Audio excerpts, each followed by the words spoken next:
সম্মানিত প্রিয় দেশবাসী, আসসালামু আলাইকুম। আমি নজরুল ইসলাম জয়, আপনাদেরই ভাই।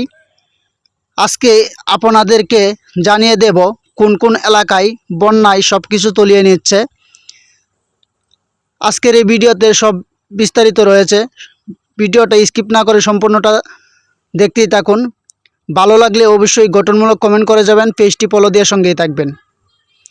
তো আমি আজকে দাঁড়িয়ে আছি নেত্রকোনা আটপাড়া উপজেলা ৩ নং নুনেশ্বর ইউনিয়ন ৪ নং ওয়ার্ড গ্রাম কাউপুরে।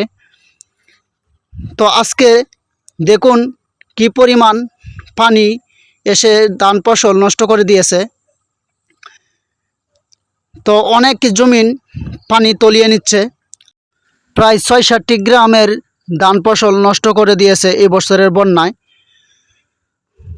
প্রথমেই কাউপুর, কুতুবপুর, লক্ষ্মীপুর, শিরালদি, বামন্দি ও কিলা, তার পিছনে কাছুটিয়া, দৌলতপুর, এরকম ৫-৭টি গ্রামের ধান ফসল নষ্ট করে দিয়েছে এবছরের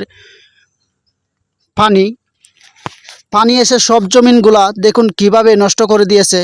কৃষক ভাইয়েরা একদম রাস্তায় বসে যাবে। জানি না আল্লাহ তাআলার কাছে আমরা সকল মিলে কি পাপ করেছি যার কারণে আমাদের এই অবস্থা। ২০২৬ সালের বন্যা একটি ইতিহাস করে গেছে।